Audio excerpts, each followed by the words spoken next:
Na aula de hoje, iremos falar sobre performance na rede. A performance na rede é fundamental para muitos negócios online. No fundo, sites e aplicações mais leves levam a um maior envolvimento dos utilizadores, maior retenção de utilizadores e uma maior taxa de conversão.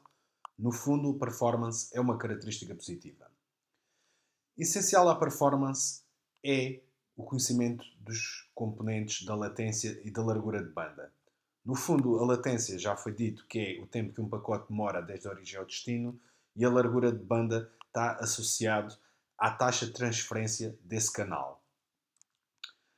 Portanto, nesta imagem, se por um lado a latência está associada à distância entre dois computadores, por outro lado, a largura de banda pode ser encarada como a maior, ou a menor, neste caso, a menor largura desse canal. Voltando agora à latência, no fundo a latência é constituída por vários componentes. O primeiro componente é aquilo que nós chamamos o atraso na propagação. E este é aquele componente mais fácil de entender. No fundo, o atraso na propagação está associado à distância e à velocidade da luz. No fundo, quanto maior a distância, ou devido à limitação da velocidade da luz, quanto maior a distância, maior o atraso na propagação do sinal. O segundo fator está associado ao atraso da transmissão. No fundo, está associado ou à largura de banda ou à taxa, capacidade máxima de transferência de um canal. Por exemplo, um ficheiro de 10 megabytes demorará 10 segundos para transmitir num link que só tem uma largura de banda de 1 megabit por segundo, ou então demorará 0.1 segundos no caso de termos uma largura de banda maior. O terceiro componente da latência está associado ao atraso ao processamento. Ou seja, o que acontece é que na internet, entre um cliente e um servidor, existem muitos routers intermédios e cada um destes routers tem que examinar o cabeçalho de um pacote para decidir qual caminho esse pacote irá seguir. Portanto, esse atraso, ou esse atraso no processamento desses computadores intermédios, esses routers intermédios, leva também a um aumento do tempo. Por fim, há aquilo que nós chamamos o atraso na fila de espera. E a ideia é que se houver muitos pacotes a chegar a uns routers intermédios, eles terão que ser colocados num buffer de entrada e colocados à espera. Portanto, voltando aqui um bocado à velocidade da luz, como foi dito, é um dos pontos mais essenciais de entender, para entender o conceito de latência e está, de certa forma, muito associado ou muito dependente do índice de refração do material.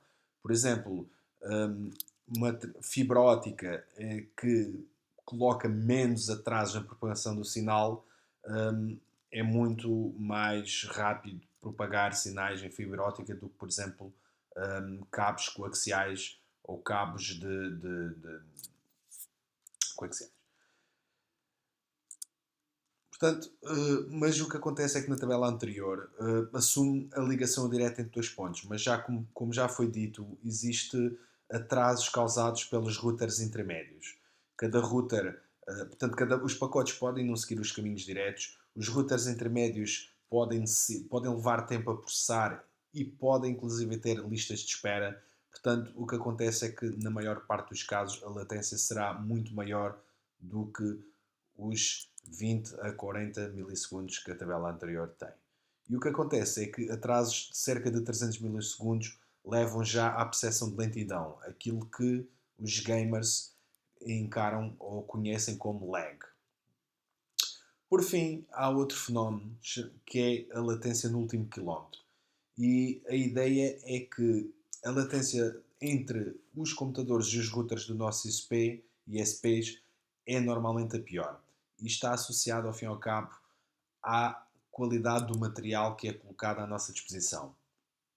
Portanto, o que acontece é que, na maior parte dos casos, hum, a latência, a latência desde a propagação do sinal das nossas casas até ao router do ISP tende a ter uma grande percentagem da latência total até chegar ao servidor.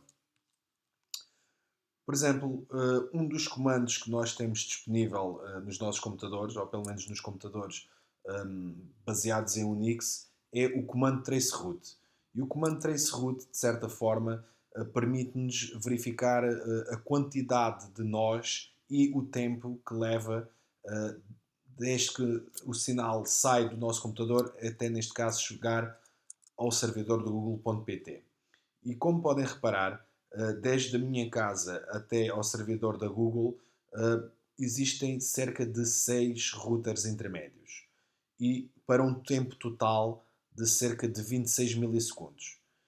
E como podem verificar, o meu ISP é a NetVisão, como podem verificar, desses 26 milissegundos, praticamente metade, 12 milissegundos, é apenas até chegar ao router da NetVisão, que está bastante próximo da minha localização. O resto, os outros 14 milissegundos, é para o sinal ir até ao servidor da Google, que estará muito mais longe daqui. Falando agora um bocadinho da largura de banda. Portanto, a largura de banda, como já foi dito, tem a ver com a quantidade de informação que conseguimos enviar, neste caso por segundo. Portanto, o que acontece é que existe a largura de banda, ao fim e ao cabo, é função, ou a largura de banda disponível para um cliente é função da menor largura de banda disponível em todo o percurso. Por um lado, temos as redes principais, muitas das vezes redes chamadas backbones, que são redes que têm grandes larguras de banda, na ordem dos 70 terabits por segundo, ou redes, por exemplo, de cabos submarinos, na ordem das centenas de terabits por segundo, mas, no entanto, quando chegamos às nossas redes secundárias, redes locais, nós estamos a falar de dial-ups, wireless, e em que, por exemplo, o wireless funciona na ordem dos 54 megabits por segundo. Portanto, estamos a falar de uma ordem de grandeza bastante inferior às larguras de banda das backbones e das redes principais. O que acontece, mas no entanto isto tem vindo a aumentar. Por exemplo, esta tabela mostra-nos que, pelo menos em 2013, a largura de banda em vários países já está na ordem dos 10 megabits por segundo e acredito que atualmente esteja ainda bastante maior. Hoje em dia nós já temos em casa larguras de banda na ordem dos 100 megabits por segundo. Em termos de tendências, o que acontece é que quanto mais quanto mais se coloca maiores larguras de banda disponíveis aos clientes e aos programadores, mais tende a aumentar a utilização. Portanto, neste caso, o que acontece é que ao longo destes anos o aumento da disponibilidade da largura de banda leva também a um aumento da utilização dessa mesma largura de banda. Portanto, isso, ao fim e ao cabo, obriga as empresas que fornecem este tipo de serviços a aumentar o número de cabos de fibra óptica, a implementar mais links nas rotas mais congestionadas ou então colocar ou criar algoritmos de multiplexagem muito mais complexos. No entanto, a latência, como foi dito, é muito mais complicado de gerir. Até agora não se conhece melhores materiais que a fibra óptica e, de qualquer maneira, nunca conseguiremos resolver o problema da velocidade da luz ser finita. Portanto, que soluções é que nós temos disponível para nós programadores? No fundo, as melhores soluções está associado a reduzir a comunicação ou a necessidade de comunicação. Portanto, no fundo, se reduzirmos o número de idas e voltas dos pacotes, se os nossos protocolos que nós criarmos não estiverem tão dependentes de comunicações que obrigam a muitas idas e muitas voltas de informação, isto reduzimos a necessidade, vá lá, ou melhoramos, neste caso, a responsividade das nossas aplicações. Estas aplicações também, pronto, quer-se que respondam o mais rápido possível aos nossos clientes, portanto, devem fazer uso de caches.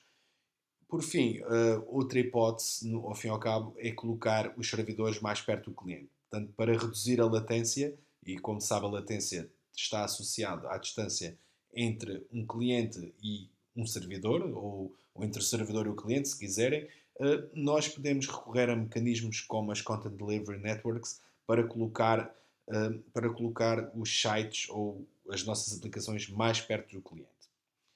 Portanto, no fundo, o que é que são estas Content Delivery Networks? As CDNs, ao fim e ao cabo, são serviços que nos permitem distribuir o conteúdo em vez desse conteúdo estar num servidor central, como podem verificar na imagem à direita, e todas as pessoas têm que comunicar com esse servidor, portanto demora nessa imagem, por exemplo, em média 31 milissegundos em média para toda a gente conseguir comunicar com esse servidor. Se por outro lado colocarmos a informação em vários servidores mais perto dos clientes, o que acontece é que cada cliente acede a esses servidores que estão mais perto e, como tal, reduzem e muito a latência. Nesta imagem,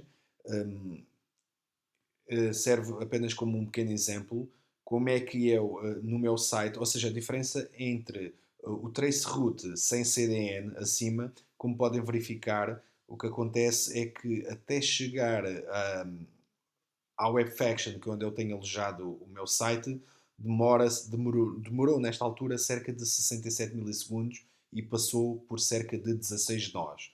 Por outro lado, com a Content Delivery Network, ou neste caso a Cloudflare, o que acontece é que o meu site foi replicado para um servidor bastante mais perto, no endereço 104.28.24.158, que é um servidor, se não me engano, está em Lisboa, e em vez de os pacotes terem que ir daqui para a Holanda, que é a localização da Webfaction, vão daqui para Portugal, vão daqui para Lisboa, e então, em vez de demorar 67 milissegundos, demora apenas cerca de 18 milissegundos.